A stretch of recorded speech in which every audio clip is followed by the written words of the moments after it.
guys. Hi. Good morning. How are you doing? Good, and yourself? Good. I just handed out an agenda of today's meeting. Thank you for taking time coming. I know we all have busy days. So I called this meeting just to raise awareness about modern day slavery, which is also known as human trafficking. Okay? I believe it's important to talk about human trafficking because we do live so close to the border. Not only that, but also because it is more common in the United States than what we think it is. Okay? I just want you guys to know that anything shared in this room, if it's personal information, just make sure it stays in this room, in these four walls. Even though I can't control what you guys are going to say outside of this class, but please just be respectful of each other. And let's get started. So I did hand you guys the agenda, and it's just a very short 20-minute meeting. And if you guys have any questions throughout, go ahead and ask. Okay, don't feel like you have to wait. So does anybody have any questions before we get started? Nope, I don't. Alright. So we're gonna do a little activity before we get started, just to get to know each other a little bit more. I know we all work together and everything, but I think it would just be fun. And this activity is called dinner plans, and it goes like this. If I could have dinner with any person, living or dead, it would be blank because blank. So I'll get us started. If I could have dinner with any person, living or dead, it would be Selena, because she really influenced the cumbia music and I really like it, and she's from Texas. Okay, so Melissa, if I could have dinner with any person, living or dead, it would be the Dalai Lama, because I feel like he's a very good leader and guide and very inspirational, and that many of the things that he preaches apply to everyone in this world and can help us be better people. I like it. Ricardo, if you can have dinner with any person, living or dead, it would be probably Albert Einstein, because I think his contributions to science were very important, but also I think the way he thinks I could relate, because we're weird, but we're trying to make the world better. Yeah. I like that one too. These all have good answers. Kind of wish I changed mine. Okay, Jenny, if you could have dinner with any person, living or dead, it would be I would be a couple. I would do the Obamas. I like Barack and Michelle because I would want to talk to them about like politics and like especially our political environment the way that it is right now, and kind of figure out how we can as social workers make things better, you know, for our society. Yeah, you guys all had great ones. I like it. I think I would go with Obamas too. Okay. They're just fabulous. So. I like it's Michelle. I mean, it's Michelle. It's the Barack. It's just the Obamas. Okay. So, by the show of hands, who knows what human trafficking is? Good. I want everybody to know, and we're just gonna go forward and just talk about like indicators and myths and facts that there is about human trafficking. So let's get started. So human trafficking is modern day slavery. Okay, it involves using the force, fraud, or coercion of any type to obtain labor or commercial sex. Do you guys know what population they're targeting right now?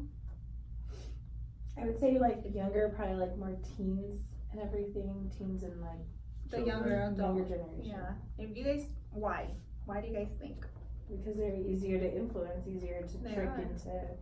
Easier to blackmail. Mm-hmm. And that population is more vulnerable. You know, they just feel if somebody shows them something that it's okay to go to any person. And right now what is circulating around the internet and the social world is they're trying to coerce these younger adults to come work for like $20 an hour. And you know, as social workers and counselors, we know that's not realistic for a teenager that's 16 to get a $20 job hour. Yeah. You know, but they're falling into these.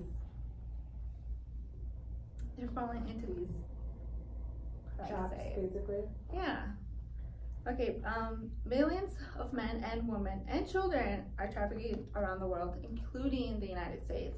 And I really want to emphasize the importance of it is happening here in the United States. We don't hear about it, but it is happening. It is estimated that human trafficking generates billions of dollars a year.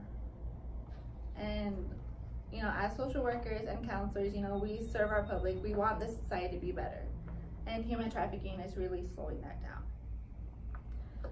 Okay, indicators of human trafficking. Anybody know? Have any guesses of some indicators?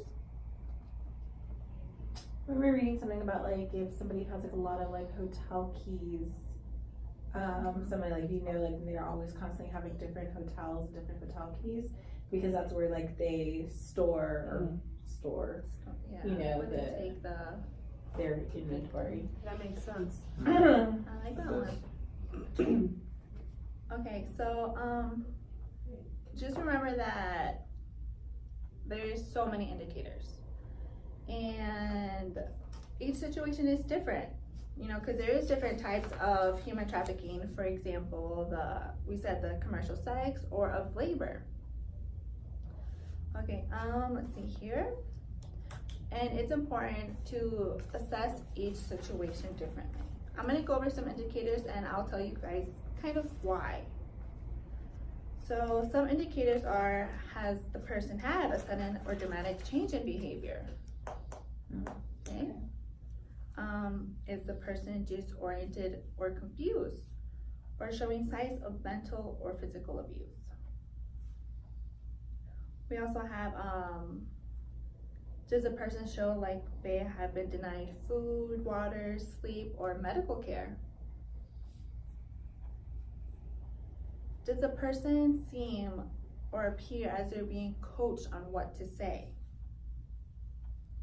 And the last indicator I have is, does this person have freedom of movement? Can the person freely leave where they're living, or are they unreasonably security measures? So it is important to assess each situation different, because we might see that a person does have a sudden dramatic change in behavior. But is that because they lost somebody? Because they're going through depression? It's not specifically to human trafficking, but it could be. That's why it's important to assess each situation differently. Okay. Do you guys have any questions? No. Okay. So we're gonna play a little activity now. It's called Myth or Fact. If you can just go ahead and write on your paper, and then I'm gonna read a statement, and you guys have to say, is it myth or fact? I have 3 of them, so each of you are gonna have a turn. Jenny. Yay! First. Myth or fact? Human trafficking, you got an easy one. Human Okay. trafficking does not occur in the United States. False. That's a myth. Okay. Human trafficking does exist in the United States and exists in every country, and it is a nationwide issue in the United States that is affecting our cities, suburbs, and rural towns. Any questions on that one? No, the only thing I can think of most notably is with Robert Kraft, and then they found that sex trafficking through that, was it spa or something that he was in? Yeah. So even though he's not being prosecuted as part of it, so it happens more so than we think that it is. Yeah, I completely agree with you on that one. Melissa, there is more than one form of human trafficking. Fact. We did talk about sex trafficking and the forced labor. That are the most 2 common forms of human trafficking. And the last one, we got it all. Human trafficking victims will attempt to seek help when in Myth. myth. It is a myth. Human trafficking is a hidden crime. Many victims are scared, they're afraid to come forward. Do you guys know why? Because they'll Yes. probably get beaten, They like could be in, abused abused. or drugged, so Drugged. they cannot do it anymore. It's also the only life they've ever known, Mm-hmm. so it's hard to get out of it. Yeah, I immediately start thinking of that movie Taken, Yep. Yeah. That's a where good movie. where they're drugging them and putting them sex Mhm. to where they're so disoriented they can't, You can't. and then they find them and found out that they told them and they'll probably kill them. not only kill them, but kill the families too. No, I didn't think You about guys that. heard about that one? Many victims could be afraid because of the various reasons you guys stated. You know, those are good reasons. And I think one that we kind of miss is that they have fear of retaliation against them or against their family, Or, you know, or it could also be the other people that are there with them. or the other people that are there with them. Yeah. That's a good one Because they too, get close to the other. Yeah. because they have no one else to turn to, so Because they like on help each other. Tiffany now, she gave the jacket to that other girl. Oh, that's true. So Yeah. they do form relationships. Yeah, their coping mechanisms is within each other, you know, because they know what they're going through. Yeah. I like it, I like it, I like it. Okay, so now we're gonna talk about preventing human trafficking. I know it's hard, we can't prevent it, but I feel like us as social workers and counselors, it's in our passion to help other people, you know, and to help the society. How are we gonna change the society for better? So, let's see here. So to prevent human trafficking is, of course, being knowledgeable and competent. And you guys are already doing so by coming to our little meeting.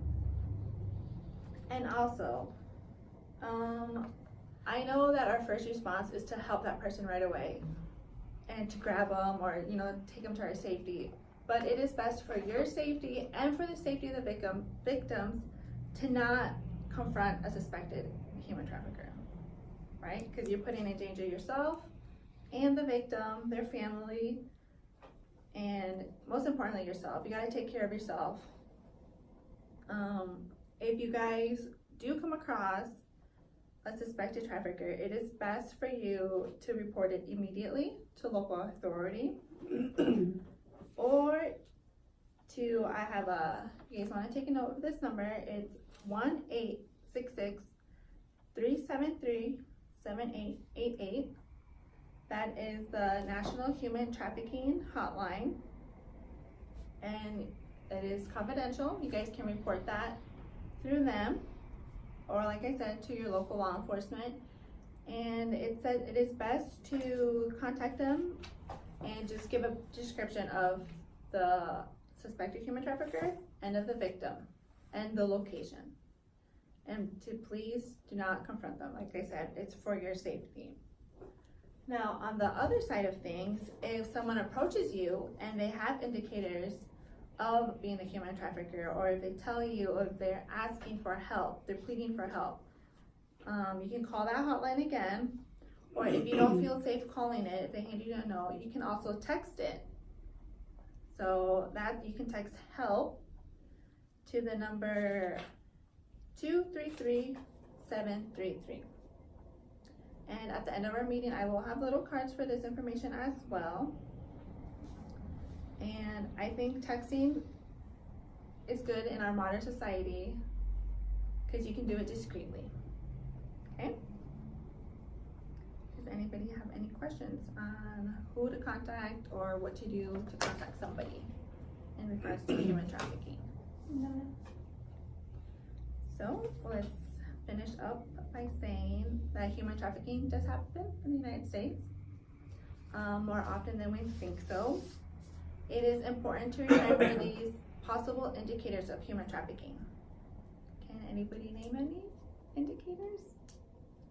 Change of behavior, whether they're disoriented, there's signs of physical abuse, lack of medical care, that they're being coached, or freedom of movement. I like it. Thank you. Good job, Jenny. I'm a good note taker. Okay. And it's important to remember also who we need to contact in case you become across a situation of a possible human trafficking victim or a suspicion of somebody that is doing the trafficking. Do you guys have any last minute questions?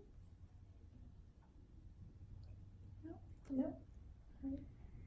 So thank you again for coming. If you do have questions later, feel free to reach me. You guys know where to reach me, or my email, call, text, whatever. Okay. Thank you guys for coming. Perfect. Bye. Thank you.